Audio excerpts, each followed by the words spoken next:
Welcome back to my channel. मैं सुजाता जौहरी आप लोगों का अपने यूट्यूब चैनल पे स्वागत करती हूँ। जो लोग मेरे यूट्यूब को देख रहे होंगे वो लोग प्लीज़ चैनल को लाइक एवं सब्सक्राइब कर दीजिएगा, बेल आइकन बटन को प्रेस कर दीजिएगा ताकि मेरा नोटिफिकेशन आप लोगों तक पहुँच सके। तो आइए ऋषि पंचमी की पूजा विधि मैं दिखला रही हूँ। ये देखिए, पहले एक चौकी लगाना है, चौकी पर एक कपड़ा बिछा लेना है और कपड़े के ऊपर हमें गौर गणेश को पहले स्थापित करना है और उसके बाद हमें सप्तऋषि स्थापित करते हैं। इसमें 7 ऋषि की पूजा होती है और एक अरुधंती माता होती हैं। तो अरुधंती माता को भी साथ में बैठाया जाता है। तो इस तरह से मिट्टी का मैं बनाकर पहले से रख दी थी ताकि कुछ सूख जाए। उसके बाद इन्हें स्थापित कर दिया। अब स्थापित करने के बाद इनकी हमें पूजन करनी है। तो पूजन करने के लिए हमें जल से पहले आचमनी कराना है, सप्तऋषि को और गौर गणेश को भी, फिर अरुधंती माता को भी पहले हमें जल से आचमनी करा देना है। उसके बाद हमें चंदन लगाना है, सभी को हमें चंदन लगाना है, गौरा जी को छोड़कर और दंती माता को छोड़कर उन्हें हमें सिंदूर लगाना है। तो पहले हमें चंदन लगाने के बाद हाथ को पोंछ लेना है। उसके बाद हमें सिंदूर लगाना है, गौरा जी को, उनको, अर्धंती माता को, और सिंदूर लगाने के बाद हमें सिंदूर अपने मांग में भी लगा लेना है। इस तरह से हमें पूजा करना है।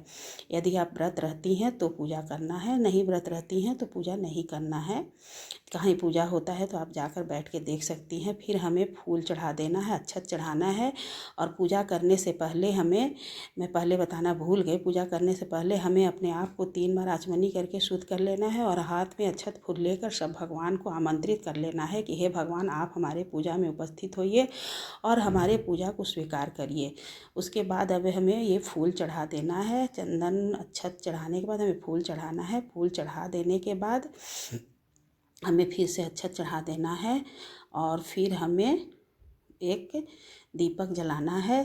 दीपक जलाने से पहले हमें वस्त्र भगवान को चढ़ा देना है। यदि आप 7 जनेऊ रख सकती हैं तो जनेऊ आप एक बना दीजिए, और अगर जनेऊ नहीं है तो फिर आप इस तरह से रक्षा सूत्र को तोड़कर आप चढ़ा सकती हैं। ये वस्त्र स्वरूप मैंने रक्षा सूत्र उन्हें चढ़ा दिया है। उसके बाद हमें दीपक दिखा देना है। सब भगवान को दीपक दिखाकर हमें दीपक वहीं पे रख देना है। दीपक रखने के पहले हमें उसमें अक्षत रख देना है। अक्षत के ऊपर हमें दीपक रखना चाहिए क्योंकि दीपक को आसन देना ज़रूरी होता है। उसके बाद हमें दीपक के 3 बार आचमनी कर देना है और अपने हाथ को धो लेना है क्योंकि दीपक जलाने के बाद हाथ अशुद्ध हो जाता है।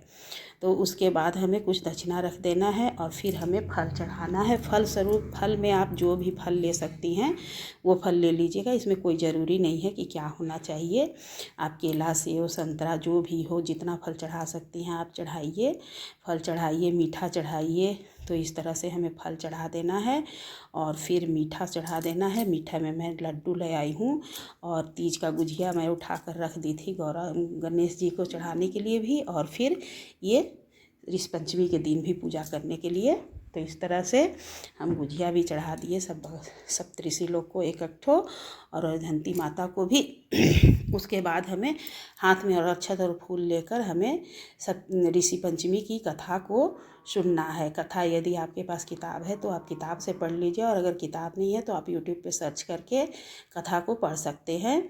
और उसके बाद हमें कथा सुनने के बाद हमें आरती करना है। तो ऋषि पंचमी का व्रत हम किस लिए करते हैं ये भी जान लीजिए। ऋषि पंचमी का व्रत जो हम पीरियड में, मासिक धर्म में जो भी हम गलती किए होते हैं, जैसे बड़े बुजुर्ग को, पंडित उंडित को, किसी को भी पानी पिलाए होते हैं या कुछ भी किए रहते हैं गलती, तो उसके छुटकारा के लिए हमें ऋषि पंचमी व्रत करना होता है। इसलिए पीरियड ख़त्म होने के बाद ही इस व्रत को किया जाता है। तो ऋषि पंचमी व्रत की पूजा हम इसीलिए करते। प्लीज़ मेरे चैनल को जो भी लोग देख रहे होंगे वो लाइक कर दीजिएगा, सब्सक्राइब कर दीजिएगा, बेल आइकन बटन पर प्रेस कर दीजिएगा। तो अब तो आप लोग जान गए हों कि ऋषि पंचमी का पूजा व्रत क्यों किया जाता है। तो मासिक धर्म में जो गलती हुआ होता है उसी की क्षमा याचना के लिए हमें पीरियड ख़त्म होने के बाद 5 साल तक आप ऋषि पंचमी का व्रत कर लीजिए तो सारा पुण्य आप प्राप्त कर लेंगी। जय। सभी को मेरा नमस्कार।